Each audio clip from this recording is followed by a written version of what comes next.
نحمده ونصلي على رسوله الكريم أما بعد فأعوذ بالله من الشيطان الرجيم بسم الله الرحمن الرحيم رب اشرح لي صدري ويسر لي أمري واحلل عقدة من لساني يفقهوا قولي. The topic of today's presentations will be misconceptions about mental health, an Islamic perspective.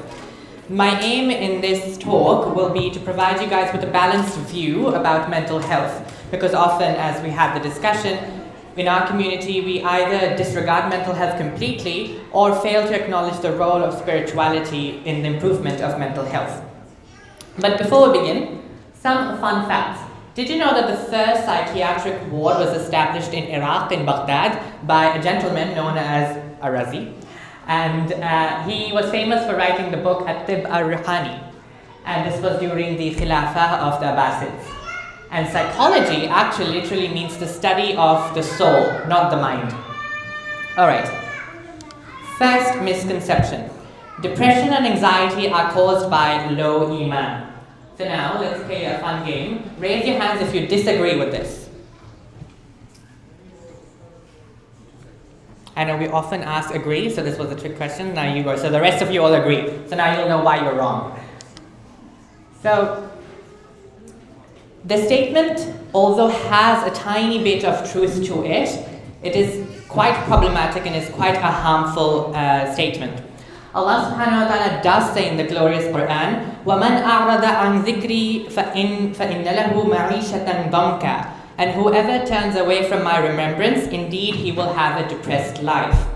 However, we do, from an Islamic perspective, also know the example of Yaqub alayhi salam, who, with the separation of Yusuf alayhi salam, became extremely sad for many years. So much so that he became blind. Although we can't call that clinically depression because he was still able to function as a prophet of God, but he still experienced a lot of sorrow. What did this tell us? Perhaps it's having lots of iman, having strong tawakkul in Allah can be a protective factor. However, that does not mean that people with strong iman will not go through depression or sorrow. Just as Yaqub alayhi salam did, and as you know, Yaqub alayhi salam probably had more iman than all of us combined in this room. Another way to look at this is through the model of health. So the most prevalent model of health that Dr. Tamur also briefly alluded to was the biopsychosocial model, where we think about these three aspects as determining human beings. However, in recent times, especially within indigenous health, we're talking about spirituality in connection to country. And that holds very true for us Muslims specifically.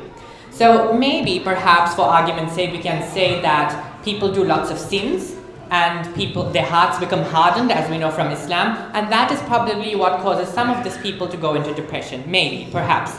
But we cannot ignore the biological aspects, where people may have low serotonin levels. They might have a genetic predisposition, or some of them, especially the ladies, going through childbirth that messes up with your hormones, and then you have depression. So these are biological factors that actually can cause depression. Then you can have psychological factors, low self-esteem, maladaptive cognitions, negative thoughts. All of these things can cause depression as well. Social factors, being refugee, social exclusion, being bullied, being a victim of bullying, and so on and so forth. All of these things can cause depression as well. So you can see there are so many factors that can contribute to mental health issues. So it is not fair to oversimplify such a multifactorial condition, and so because it will diminish the role of mental health practitioners otherwise. By blaming someone that their mental health illness is a sign of low iman, we are actually making their condition even worse. And when we tell people that your depression is because of your low iman, what we're actually telling them is that I'm not depressed, I have more iman, so I am better than you. So in actual fact, we are doing riyah and showing off, and it is we who have less iman than them. The bottom line is, we as Muslims should not make inaccurate and judgmental statements that paint everyone with the same brush, and we should instead say useful and empathetic statements instead. Depression is all in your head. Second misconception. Okay, so trick question again. Who disagrees with this? Okay, you don't get the game. Alright. This statement is very demeaning and tries to invalidate the experience of those with mental health issues. Yes, majority of issues are due to, the major cause of depression is due to a lack of neurotransmitters in your brain because of negative thoughts in your mind as well. So what? That is all in your head, but so what? The mind is a part of your body. The mind is sick. We need to cure the mind. So what is the problem with that? Why is this such a negative thing? However, as Dr. Tamoor pointed out, the effects of depression and mental illness are not just limited to your mind. People with mental illnesses such as depression can have increased weight or decreased weight or sleeplessness. People with anxiety can have increased heart rates, increased respiratory rates, so on and so forth. Yaqub alayhi salam is a classical example. Because of his severe grief, he lost his eyesight.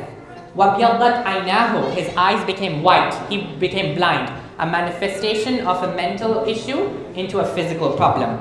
So depression is not all in your head. Misconception number 3. True Muslims will not suffer from depression. You are depressed because God does not love you and is punishing you. Who agrees with this statement? Yeah, you fail. So, the basis of this argument is that if you have tawakkul in Allah, if you trust Allah, if you hope and believe in Allah, you know that He has a plan for you, you won't feel depressed or sad. Now, if that is the case, then none of you should have diabetes. And I know a couple of you do have diabetes. My dad's one of them. So, if you are a true Muslim, let me explain why this works. If you're a true Muslim, you will eat only 1/3 of your stomach. You won't fill it up. You will fast during Ramadan. You will fast during Mondays and Thursdays. You will fast Ayyamul Bid, 13th, 14th and 15th of every month. If you are a true Muslim, then you will fast Ashura, you will fast Arafah, you will fast all the 10 days of Dhul Hijjah. And then even after doing all of that, also you will do your Ramadan and won't eat a lot during Iftar. After doing all of that, you might still end up getting type 1 diabetes. So does that mean you are a bad Muslim? No. That means you are a human being. You are an imperfect Muslim that all of us are. So if we blame people with mental health illnesses that this is because God is punishing you, aren't we being a little hypocritical? This is because of our ignorance. We need to start viewing mental health conditions like any other disease. It is a trial from Allah subhanahu wa ta'ala through which Allah will inshallah increase our ranks and give us forgiveness.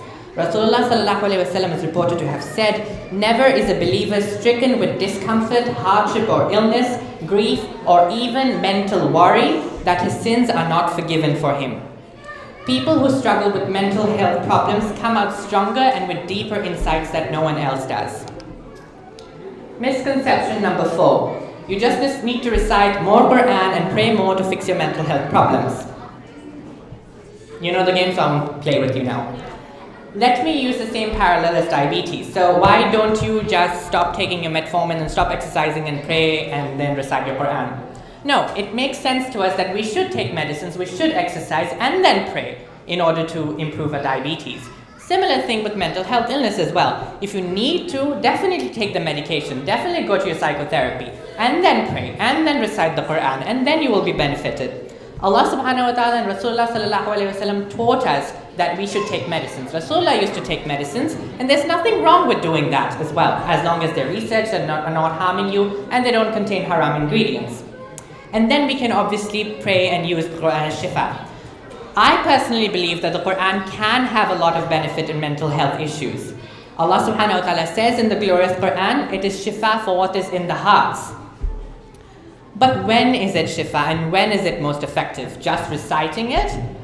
I don't think so. The Quran was meant as a maw'idah, as a warning, as a statement, as a reminder for us. So we need to understand it, ponder on it, and then the Quran essentially will start doing cognitive behavior therapy on you if you use it the right way. Psychologists, counselors, or psychiatrists will impose non-Islamic beliefs on me. Now again, this is simply untrue. If they do, report them.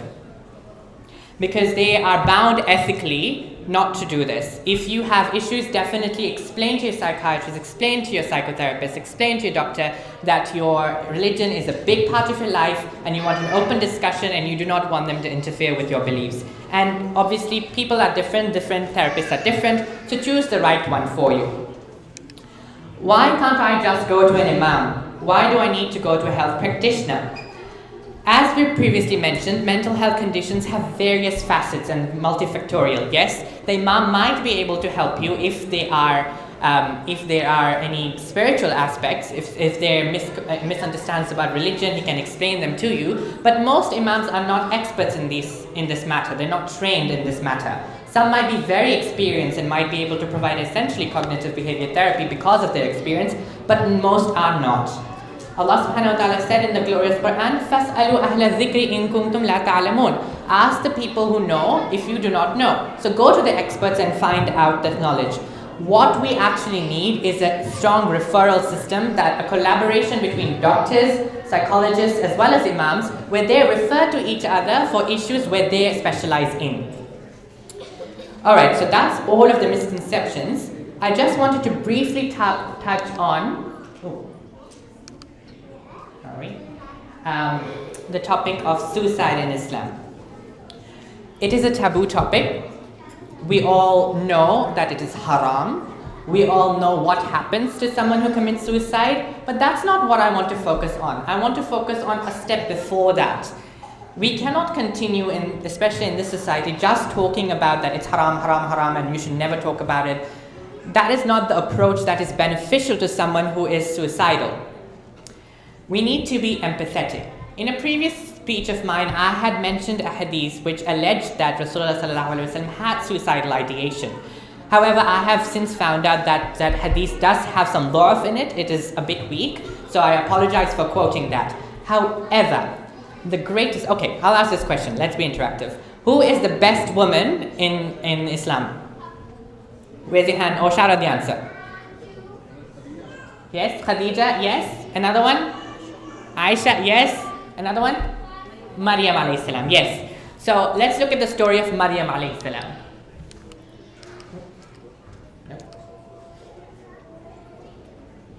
When she was going to deliver Isa alayhi salam, this is what happened. قالت يا ليتني مت قبل هذا وكنت نسيا منسيا. I'm quoting the Quran now, not a hadith. And when the pains of childbirth drove her to the trunk of a palm tree, she said, "Oh, I wish I were dead." The best woman in the world wished that she was dead.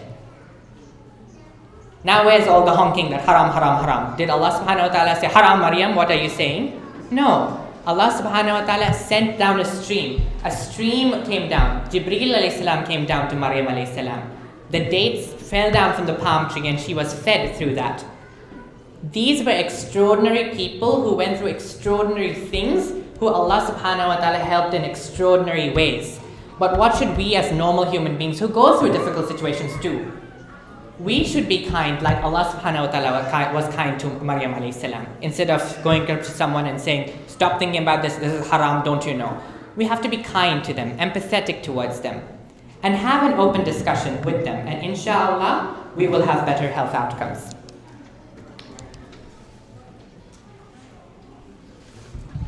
Now I know you're very excited for this, but I'm sorry to say I don't have a lot of information in this. I will only touch on this topic a little bit. So, jinn, ayn, sihr, ruqya, and schizophrenia. So, a lot of people, and I too have these questions, does schizophrenia have any overlap with jinn possessions? We as Muslims do believe that jinn possessions are true, jinns do exist. Ayn, or the evil eye, is true. Rasulullah told us that it is barhaq. The ayn is true. We know sihr happens, the magic happened during Musa alayhi salam time. Rasulullah was affected by magic. We know ruqya is a proven and effective way of dealing with these things. And we also know that schizophrenia is a real thing. Now, is there an overlap? Honestly, I cannot answer that question. But there is a biological and psychological basis for schizophrenia that we are aware of. And schizophrenia is the disease where you have hallucinations, where people hear voices. Now, what my advice to you will be with regards to this is the most important thing is if you experience things like this, do not forget to take medical advice as well. Don't just go to the imam or the sheikh, definitely get some medical advice. Because what you think is ayn or sihr or jinn might actually just be anxiety, depression, schizophrenia, so on and so forth. And there might be a simpler treatment for it. definitely approach the Imam, definitely approach the Sheikh, but don't miss out on your doctor or your psychologist as well. Because honestly speaking, Rasulullah sallallahu alaihi wasallam has taught us ways on how to deal with all of these things. There are the morning and evening azkar that we should do, we can do ourselves. There are the mu'awwizatain and doing ruqya on ourselves, which we do every night. So when we say Qul huwallahu ahad, Qul a'udhu birabbil falaq, Qul a'udhu birabbin nas, and blow in our hands and like wipe ourselves, that is ruqya. We're doing ruqya on ourselves every night, and if you're not doing it, do it, because it's very beneficial and will protect you from all of these things. Then you don't have to go to the Imam or go running behind the doctor.